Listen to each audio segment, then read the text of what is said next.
Welcome to week 2 of parenthood. How do you Woo! feel? I feel refreshed. You feel refreshed? I feel energetic.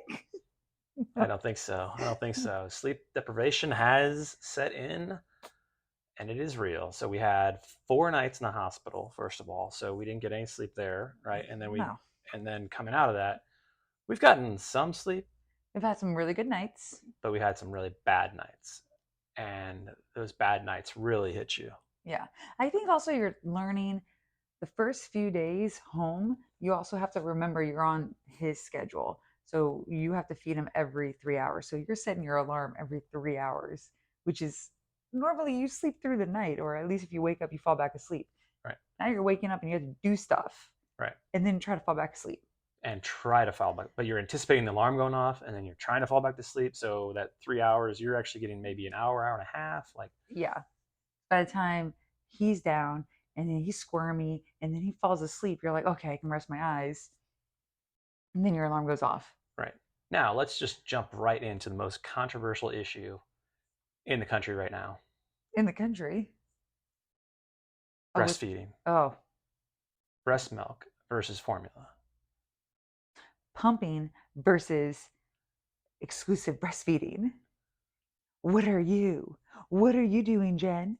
Are you breastfeeding? Are you pumping? Are you giving formula? What are you doing, Jen? Okay, so I guess, how do you feel about this? I hate that. I mean, I don't hate it. The subject itself is so, oh, it's where do I even start? Well, I think where you're going with this is certain people provide opinions, unsolicited opinions, that maybe Yes, shouldn't. For example, any guy.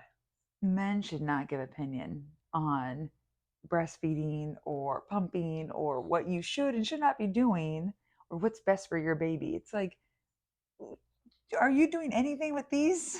Like nothing. Like, why do men have nipples? I have no idea. Like, what is the So purpose? they just are there to balance each other out. I don't know. I don't get it. It's ridiculous if a man gives an opinion, and no offense at all. Well, it shouldn't be if a man gives opinions. It should be if you are seeking advice, then yes, the man, I If think, I'm right, asking for the advice, sure. right. But this particular issue, I agree that men should just back off, maybe not give so much opinions, maybe ask if you'd like my opinion, but don't just jump out there and say, hey, you know what? You really need to breastfeed because, XYZ. You have no idea what the woman's going through as far as, the struggles that she might have on Can she can she breastfeed? breastfeed? Can yeah, medically, was there some sort of surgery that he doesn't even allow, that to happen? So I mean, I'm going through a lot, and it's also very, very emotionally draining because you just went through 9 months of hormones and all these emotions, and now you're going through a new emotions and all the society pressure of you should breastfeed exclusively. That's all you should do is you're I thought, oh, this is gonna be so natural. Like immediately he's just going to breastfeed. No, it is extremely difficult. And I'm going through like, you know, a crazy amount of stresses and anxieties and emotions, but I'm doing everything I possibly can do for our son. Like physically, I'm trying to do I don't know. everything. But then at the same time, there's so many people that are going through this, right? And Oh, so many, but no one so talks about it. breast milk, there's benefits to it, right? But formula is not that bad, right? it We don't know. It's not the formula of the 1960s, 1970s where they said it was better than breast milk and yeah, I mean, it's remember the yeah. ads they used to say cigarette smoking was good for your health. I mean, um, formula has come a long way, so don't feel ashamed if you're exclusively giving your baby formula. Oh, you should not. You should not feel mom. The thing is, it's women are mom shamed It's you're less of a woman, you're less of a mom if you're not breastfeeding. That's where it becomes an issue. And it's like for somebody who's struggling, that's going through the emotions, it's tough to hear that. That's like when someone comes up to me, they're like, "Oh, really? You're having issues? Oh, it was so easy for me." I'm like, why would you say that to me? Like, or I had so much milk, I didn't know what to do with it. I'm sitting here praying to God that I can maybe have 1 ounce extra so I can save it for the next feeding because right now it's basically pump, give, and that's the supply. Right.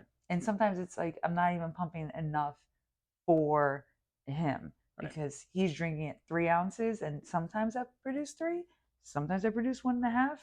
All right. So you've had some struggles. So why don't you tell us a little bit more about that? Yeah. Well, it all started at the hospital. Um, Obviously, I'm not producing anything. He wasn't latching. I had, when you're in the hospital, they send lactation consultants to your room to basically check out the merchandise and try to figure out like what's going on. And apparently, the first lady that came in said I had not great nipples for breastfeeding. So they were trying to like, sorry to get graphic, they're up in your boob trying to manipulate and like force the nipple and trying to force the baby to latch. And he was and was not latching. He gave me hickeys on my nipples and it was so painful and nothing was coming out, like no milk. I remember we were like trying to get it onto like a little spoon maybe or like a droplet. Um, and then ultimately when we got home, I started maybe producing a little bit more milk, but he still was not latching. And so I'm pumping, and that's where I'm getting the milk. So, okay, good. We're getting milk from the pumping. But But you're getting breastfeed, a little bit. I'm getting a little bit. And it's getting better, as time progresses, but the latching is still so difficult because he doesn't like to latch on the right breast or on the left breast. He latches on the right breast. Something else that started happening to me on my left breast is I started having clogged milk ducts. And that's not fun. It's not mastitis, which is an infection of the breast. This is literally, I don't even know how you describe it, and you've seen it.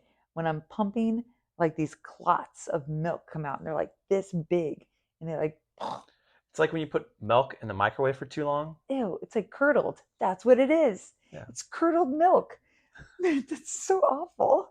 But it's true. Like I have to strain the milk to get these clots out because poor little guy, we didn't realize this was happening. And we give him the bottle and he's all like struggling to eat. And I'm here crying because I'm thinking he's rejecting my breast milk, but it's not. It was stuck in the nipple of the bottle. Do All you right. So see? are these clots supposed to work themselves out or You what? have to massage them out. Also, they recommended I take sunflower lectin, like supplements, whatever. I've been taking those. Um, so it has been helping. Right. But this is a common It issue. is common. It does happen. So you have to go a warm bath, massage your boobs. That's another thing. I'm at the lactation consultant. She's like, all right, while he's on your boob, you got to massage. When you put on the pumps, you have to massage your boob, then massage your other boob, and then do this, and then do that. Do you realize how much I have to do in like a period of 20 minutes? Like, massage your boob while you're pumping, do this while you're doing this. No, But you went to a second lactation consultant. I did. I actually physically went after I left the hospital, and she got him to latch, but it's also you have to massage your boob. But she also said you had. Oh, she said my nipples were great. Yeah. At this point, once you go see her, you've been like manhandled so much that now my nipples are a different shape than they were when I was before I was pregnant. I look down, I'm like, these are not the nipples I had before. What are these? You know? So my whole body has changed. And yeah, we got him to latch, which is great. But my issue is I'm not producing the amount of milk for Bryson. And he's a hungry boy, like his mother. I eat a lot, Bryson eats a lot.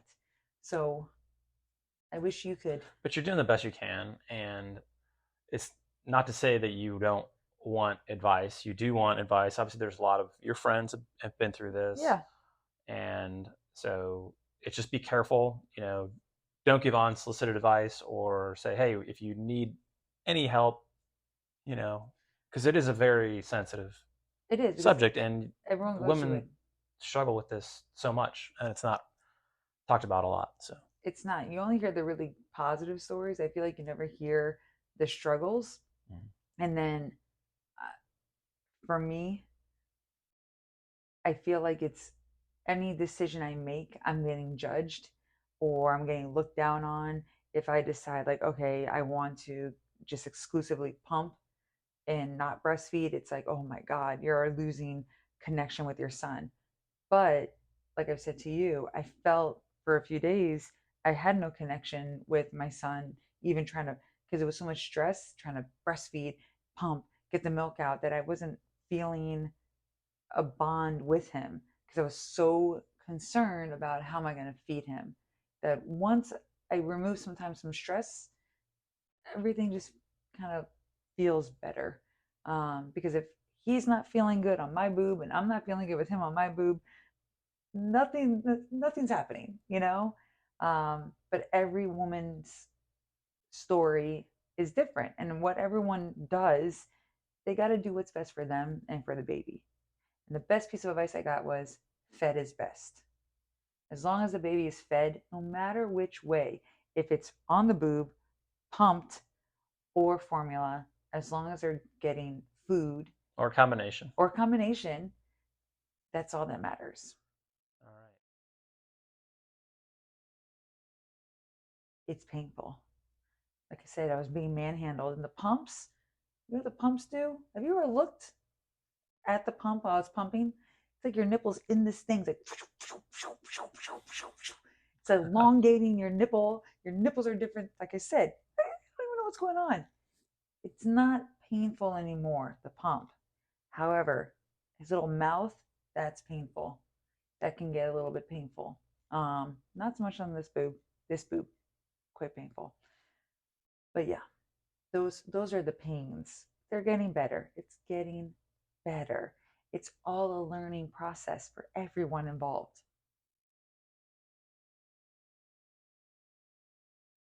Remember, they cut through nerves and all that, so it's everything's kind of feeling is coming back, and it's like healing and closing up. So it's like a burning sensation when I walk. Sometimes I'm like, oh my gosh. But I'm trying to use a wrap to hold it because when I sneeze, good Lord, good Lord have mercy. It feels like the whole cut is just tearing open. If I sneeze, cough, if you make me laugh too hard, ooh, that hurts. All is good. Bryson had his first doctor's appointment, and he got obviously weighed in, got Height. height, everything. Everything's good. He's already above his birth weight, which Mm-hmm. is good. And he also got his first, actually second shot. So in the hospital, they give you the vitamin K, Yes. and then he just had his Hep B shot, right? Mm-hmm. And he took this shot like a champ. He I did. was scared he was gonna be screaming for like 10 minutes. Looked like she grabbed him his Yeah, little leg, and then she just like the needle went just in. I was like, ah! and he screamed for 3 seconds, and then it was that. It was it, He was over it. and he was over it. And they put a little It's frog. like someone pinched him, and he was like, "Okay, that's it." I know they put a little frog band-aid on him. I think it hurt more to take the band-aid off. But he was a champ. He's a strong little guy. All right, so he's off to a good start there. He is. Or when they sleep, you try to sleep. Try to sleep. Be patient with each other. You know, you and your significant other are going to be going through a lot. And, you know, teamwork makes dream work. Work together. We do while I'm pumping, he's feeding, changing, and, you know, vice versa. Not that you pump. So there's no vice versa there. I do have But nipples though, for no good reason. but Again, sometimes it is. Although it's teamwork, sometimes it also is divide and conquer as well. Sometimes I get up by myself and handle him, or sometimes you get up by yourself and handle him. That way, one of us is at least getting sleep at certain times, especially when he's being fussy or something. Yeah. And then the other thing is you're going to get a lot of advice from a lot of people on so many different subjects. And at the end of the day, you have to figure out what works best for Mm-hmm. you. Certainly listen to the experts and don't veer off the plan too far. But Yeah. if You know what you're doing. I think naturally you right, will figure it out. And and you know how your baby's responding to things. yeah, so don't, obviously you can make changes along the way, but do what works for you. That's it. Same thing with the whole breastfeeding formula thing. Do what works best for you. You know, don't let society and don't let the pressures of other people and how they raised their kids and how they handled everything. Everyone's going to be very different. Everyone's story Right. is very different. All right, so we didn't quite solve the great debate of formula versus breast milk, but anyway, that's what we got for the first 2 weeks. Anything else you'd like to add? No, I just think it's time to sleep. I agree. We'll see you in week 3. Good night. Good night.